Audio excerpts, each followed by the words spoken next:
Hallelujah. Baba God, now for this really moment of my heart, now we come before you to tell you, say you did do well, woto. For this life where you carry give us so, and for all the way the thing they arrange, we can't get better mind to come understand the small thing where they do, and for the air and for the breath where they give us, and for the privilege and for the grace where you carry give us to make this prayer today.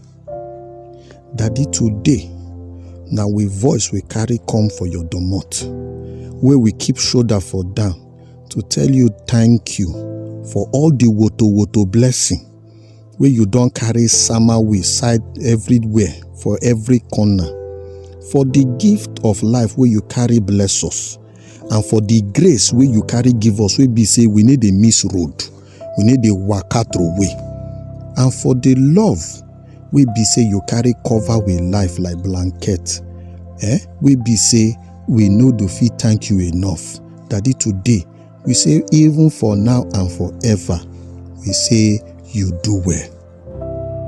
Daddy, today we thank you for the thing where you carry give us to enjoy, and for the sun where they kiss the earth every morning where we dey see, we be say every time the sky where they above we head, e color with better color, fine color wey be like gold, color wey sometimes be like pink, where they remind we say your presence need a finish, where they remind we say your presence is dey forever and ever with us. Well, that we thank you, Daddy, for the breeze where they gentle, where be say they blow wish around the tree, and they carry them with the better talk of peace and comfort. It just they blow sweet for peace and comfort.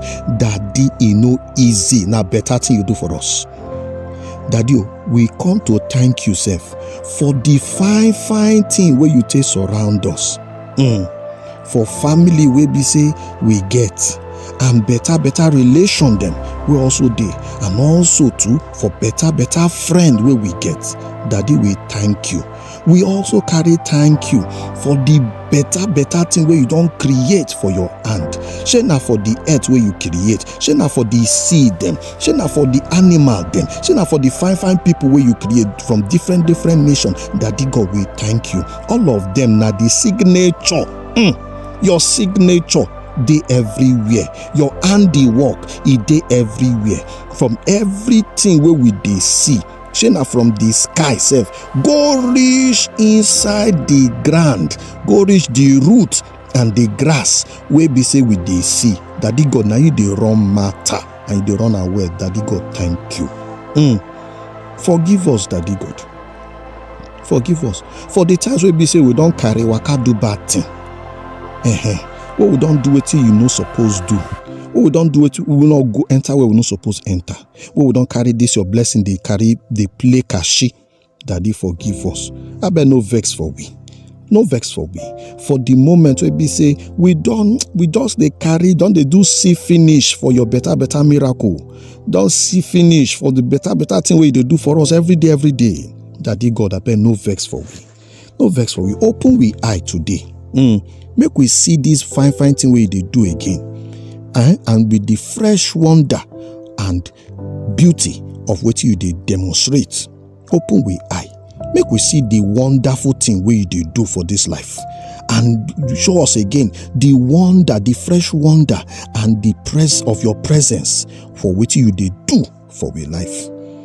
As we dey waka today, for our business we say runnings them, for our business we say also them.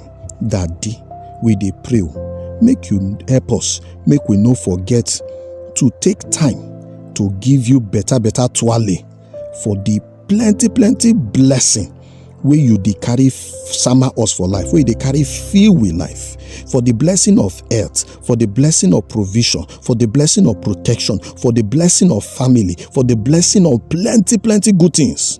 Daddy God, help us today. Make we no forget. Also, Baba, help us, Baba God. Help us today. Make you help us. We be say we will get the spirit where be say it always tell you do well. Spirit where they humble, where they always bow down to tell you about that you do well. Baba, you do well. Baba, you do well. A heart where be say it they overflow, it they throw away with thanksgiving. Every time they throw away twale, every side, daddy God twale, even for the center when bege and bege it don't show. Daddy God, for that your sense we need to finish and your love we need to empty. Daddy, today we say make you carry on, make you shower us with better blessings. Woto. Today, we be say they no go fit measure am. Today, for this and so many more, now we don't ask for this shaking prayer with better twale and appreciation. Now we take bring us so. Make we life today. They show say you dey good and you dey do better things. Make it they show now and forever. For Jesus' name, we don't carry pray. Amen. My brother, my sister, if you like this prayer, we will pray so. Make you subscribe so that you go to get better informate about this prayer too as we dey pray and dey go. May God bless you today as you come out so. Amen.